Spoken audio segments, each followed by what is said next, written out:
Welcome back to Doom Eternal. We found out that Samuel Hayden is the Seraphim. What that means, we don't know yet. Well, hold on. Let me pull out my Catholic school knowledge. The Seraphim's like a class of angel, and they're like good, but they're not like super. They're not like the bestest angels. They're just pretty darn good. So that means that he's Angel's middle manager. He's like he's the only angel that decided to rebel against the con maker when she started working with Hell. So maybe that yeah. So that's like being Lucifer, but not a dick, I guess, is the moral of the story. But I mean, he is also a dick, though. So also, is he one of those impossible to comprehend by mortal means angels, or? Oh my god! It depends on the reading. Basically. I just realized, like, his name is Samuel. Oh, like Samael is an angel name. Yeah. Yes. I don't know if Hayden or is anything. If you take the first letter of his first name and then his last name, it's S. Hayden, Satan, Satan, who is in the I believe in either Jewish or certain readings of Abrahamic religion, is an angel of death who tempts man, and like he tempted man with the Argent energy. Yeah, pull out that high school bullshit. Doom Eternal is actually a cutting critique on the messianic nature of the Catholic religion. In this essay, I mean, that's not entirely wrong, considering that's basically what the Doomslayer is. Yeah, he's like Jesus, only if he was really fucking pissed. This sounds like the beginning of a horrible theory video where the writer just sort of Mad Patty, you owe us royalties. Jesus is back and about time to. It just seems like this is one of those topics where the person making the video doesn't have nearly enough to say to fill a 7-minute video, so they just repeat themselves 5 times to fill out time. Yeah. Yeah. That sounds about right for those kinds of videos. It also sounds about right for my English and history papers. Oh crap! I need another half a page to fill up this paper, and I already made all of the period size 14 font and changed it from double space to 2.1 space. God, what am I gonna do? Just say the same thing again using different words. Why not? I changed the font Cusco's white poison. and added a bunch of poison stuff. Specifically meant for Cusco. Cusco's poison. Cusco's poison. I wish I was exaggerating, but that's like every goddamn Star Wars comics video that I've ever looked up online. Every goddamn channel that specializes in this stuff, they need to get like a video out a day, and they need to make it at least 7 to 8 minutes long. So they pick whatever topic they think they can talk about, and then they realize that they can't talk about it for 7 minutes.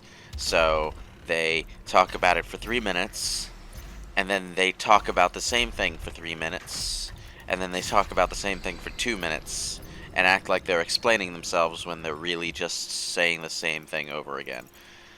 You see, this was actually something that improved my writing vastly when I got to college, is my professors were like, I don't give a crap how long this essay is. I'm going to take points off of it if you repeat yourself in order to pad out your word count.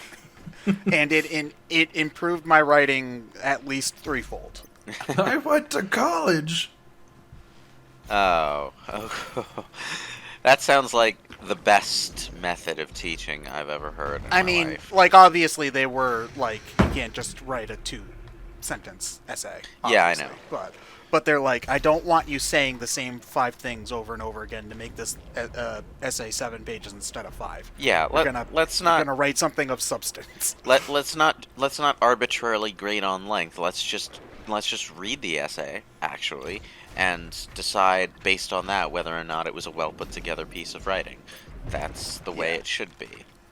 Yeah, but that goes against everything I did to pass high school. Yeah, a lot of stuff that actually makes you a better writer or mathematician or scientist or whatever goes against everything that you did in order to pass high school. It's almost like the American high school system is designed to make you pass standardized tests instead of actually teach you something worth a damn. Am I bitter about that? No. What would give you that idea? I'm bitter about that. I'm not afraid to admit it. I think he's a little bitter. I'm not afraid to admit just a little bitter. It's coffee straight black here. Yeah. Alright, so we got the Slayer key. I will not be doing it right now. I want to get my special sword first. Oh yeah, this is the one you said that the only one you skip until you get to the end, right? Yes. Okay. Because having the Crucible makes it a lot easier. And the Crucible's the sword from the end of the first game? Okay. Yep. Or the end of 2016, because it's not the... You know what I mean. Yeah. Now we just need someone to mod it into the first game. The original first game, not 2016. I mean, it probably wouldn't be that hard, tech-wise, right? I mean, you just give it the same hitbox coding as like the chainsaw and stuff. Oh, so make it awful and unfun. Okay, sure. Okay, maybe a little better than the chainsaw. Why not? If we're talking about a sword, instead of using anything from Doom as an inspiration, try to make it feel like something out of Shadow Warrior, which does swords and does them well. Are there good first-person melee combat games? Yeah. Out there? In Shadow Warrior, which is, well, technically it's a first-person shooter, but you have a sword at all times. The sword is controlled with either the mouse or the analog stick, I think, so you can slice in any direction.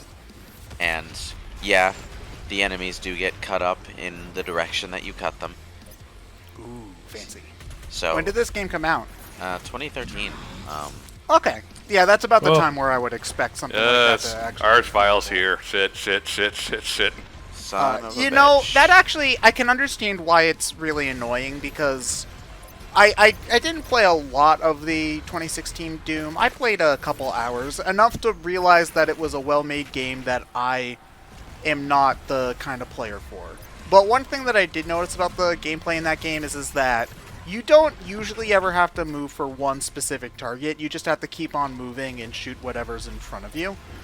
That kind of, the Archviles seems to kind of go against that kind of idea when you have to, when you know that one's there, you have to stop what you're doing and kill that one I'm first. noticing that in these Archvile fights, your tactic seems to be, okay, wasting ammo on all the enemies that this guy is beefing up is a dumb idea. So I'm going to run circles around the arena and try to shoot this guy as many times as I can on every lap before all the enemies catch up and dogpile me. And they inevitably do that anyway and kill you. Yeah, pretty much. Yeah. Because it seems like they have a lot of health too. You hit them once and then they run away and you have to chase them. They're beefy fuckers. They're super heavies. He's one of the tankiest demons in the game. Like, normally in games like this, like, I guess he doesn't technically heal the enemies, but, you know, that kind of idea. Generally speaking, the idea is that those kinds of enemies hide in the back and are weaker than some of the other ones, so that if you do go after them first, it's easier and it makes the whole thing much more manageable. And it seems like they kind of ignored that part. Well, the Archviles have always been super tanky. Yeah. Which I guess makes sense. Yeah, at that point I just had enough of this room and just used the BFG. Well, they dropped another ammo for it, so you didn't even lose anything. Lucky. Does this game know to drop ammo that you need when you're fighting stuff? Like, it doesn't drop BFG ammo. Those are set points. Okay. Yeah. Generally, yes. BFG ammo is the only ammo type that you need to be a bit stingy about. Well, Crucible as well, but... Oh yeah, Crucible too. I forgot about that one. But in terms of, like, ammo, the chainsaw just refills everything. Okay. So you never really have to worry about non-super weapon ammo, I guess. Okay. It kind of depends how you play in that aspect.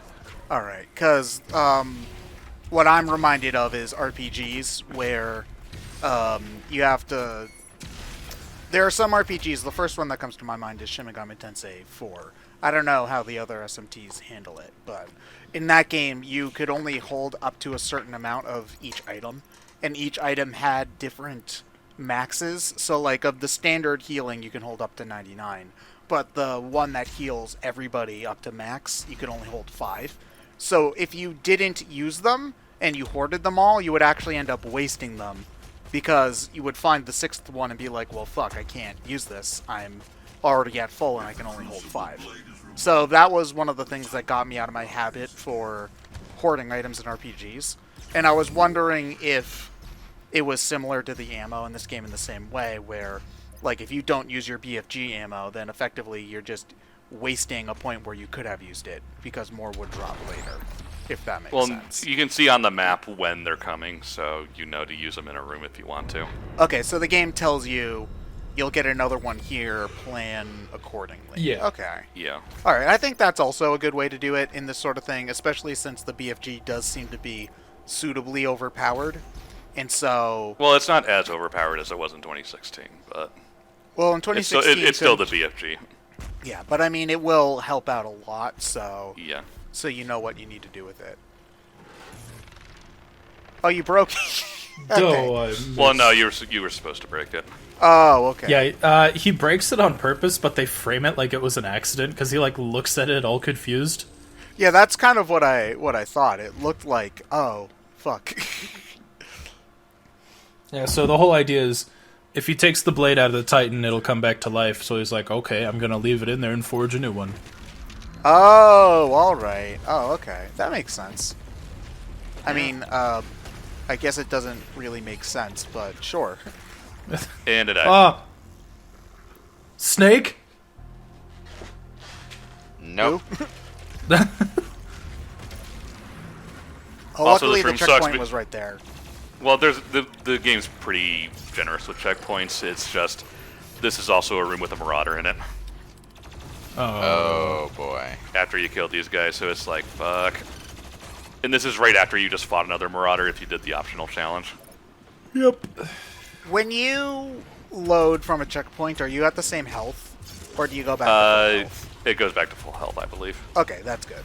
Otherwise you'd run into one unwinnable games. So, fun fact, Super Paper Mario. In that game, when you get to the final chapter, you lose your party members one by one, which means that you don't want to go back to Flipside, because then you can't get back into the final dungeon again, because you need all of their powers in order to get through the first part. So I was in like the second to last final level and at like 2 HP, and before there's any healing, there's an entire room full of enemies that you have to clear in order to get out. And I died like 6 times because I finished the boss in the last area with like 2 health, and yeah, that's one of my most vivid memories of that game, and it was awful. So it's one of those things I always know to ask whenever you die and need to reload a part. I believe you actually do, if you use the pipe to go back to Flipside in that game, I do believe you end in a soft lock unwinnable situation. There might be like some glitchy way around it, I'm not sure. If I'm wrong, the comment section will tell me that I'm wrong, but yeah, that's not the most fun part of that game. I'll just put it that way. Wait, the comment section or the soft lock? Sure. Look, the third boss is the kind of person who goes into YouTube comments for videos he doesn't like. Oh, just God. to actually the video. Oh, Francis. Yeah, he does that. That's where one of the greatest memes of all time, I go onto message boards to complain about games I've never played, comes from. Which is annoying, though, because then you get people who use it to detract your points about why you don't want to buy a game, like when trailers are coming out. And it's just like, the trailer exists so that I can make a decision about whether or not I want to buy it. And I'm saying I don't want to buy this game. Yeah, it's there to sell me on the game, and if it doesn't do the job, but you won't know if you don't like the game until you actually play it, Ryan. So spend $60 on the game you don't want to play to know you don't want to play it. I know my taste at this point. That'd be saying like, go see this random chick flick in theaters. You might be surprised. It's like, but I know I don't like chick flicks. Why would I go see one?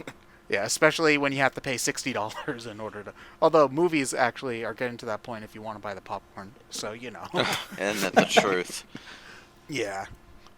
Yeah, we'll see you all in the next part of Doom.